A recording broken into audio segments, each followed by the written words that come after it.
What's up, everybody? It's Julian Gordon here, and today I got a little tough love for those people out there who feel that they're underpaid or that they're worth more than they're actually being paid. Now, here's the reality. Here's the real deal, and I'm going to give it to you, but remember, I'm coming from a place of love, that you are worth exactly what you're allowing yourself to be paid. That's it.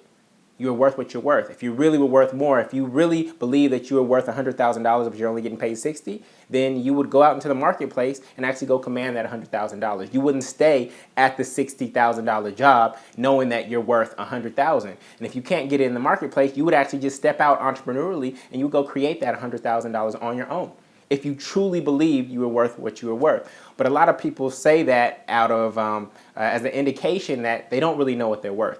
When we say we're underpaid, we're really saying I don't know what I'm worth, and therefore I'm actually going to stay here in this space, in this cubicle that's a little smaller than what I really believe I am, right? And when I ask people to prove to me that they're worth more, the first words that come out of their mouth are I think, I feel, I should, I deserve, my colleagues, the industry, all these things that are outside. But what really determines your worth is your result. You have to create results, right?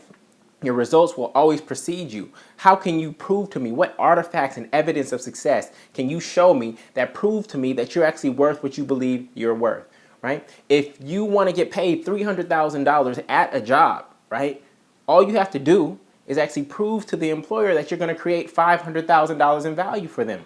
If you can prove that in advance through the interview process or however you get into the door, I would say yes as an entrepreneur, as long as you can prove it from your past results, your past evidence and artifacts of success, right? But I think, I feel, I should, I deserve, none of that stuff matters.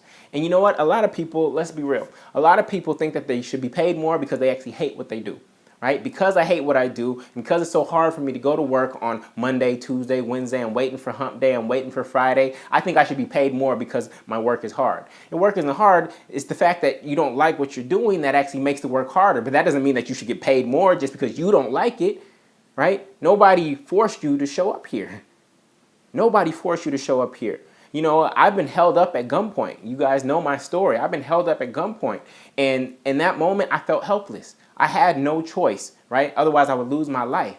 Every day, I don't care how much you're getting paid, who you are, you have choice. And if you don't like where you are and you believe that you're undervalued, then you just need to get up and leave. But Julian, I got kids, I got this, I got that, I got that. Well, if you truly believe you are worth what you're worth, then you should go out in the marketplace and command it. Otherwise, you actually are worth what you're being paid and what you're accepting right now. Right? Your worth isn't determined by how long you've been at the company, right? Because you could be there for 20 years and you may be great at one particular technology or way of doing things, but then a new technology comes and guess what? All that experience you had is irrelevant. So it's not just based on how long you've been somewhere. Your value is not determined based on what school you went to or in the averages. It's not based on how the economy is doing. It's not based on your industry averages or even the corporate ladder that you may be climbing up. Your worth is always more than what any employer could ever pay you. And here's why. An employer has to profit off of its employees.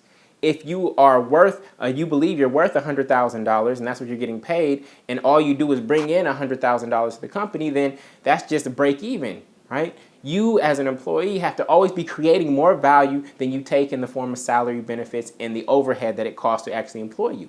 It's risky to create jobs. It's hard to create jobs. And so when I hear people say, you know what, I believe I should be paid more or I'm worth more, then my challenge to you is go out and get it. Go create your own job. If you can't find it out there in the marketplace, if you can't find somebody to value you at that price, then go create it. You know, a lot of people are at their jobs waiting to be discovered, like we're in the entertainment industry. I have this great voice and I'm waiting to be discovered, right? I'm waiting for somebody to acknowledge my value. I'm waiting for somebody to see how much I'm worth. No, we can't wait on other people to determine our value. We have to go declare our value and command it. And we do that by constantly focusing on creating real results that prove our value. These are our artifacts and evidence of success. And so next time you catch yourself saying I'm undervalued or I'm not paid enough to do this, my question is stop. Don't look at your employer. Don't look outside of yourself. Look within and say, how can I move through the world in such a way that actually commands my true value? That's the message, right? You know, I believe that we're all already entrepreneurs, whether you're an employee if you're an employee, you're an entrepreneur with one big client, and that big client is your employer. And if you truly believe you're worth more than you are, then you can either leave your big client and go find another client that's going to pay you more, or you can start your own thing. You can start your own thing. And I've been doing this for 6 years now. And you know what? It's hard to self-employ first and foremost, but then it's even harder to create another job for somebody else, right? And so this is not easy stuff.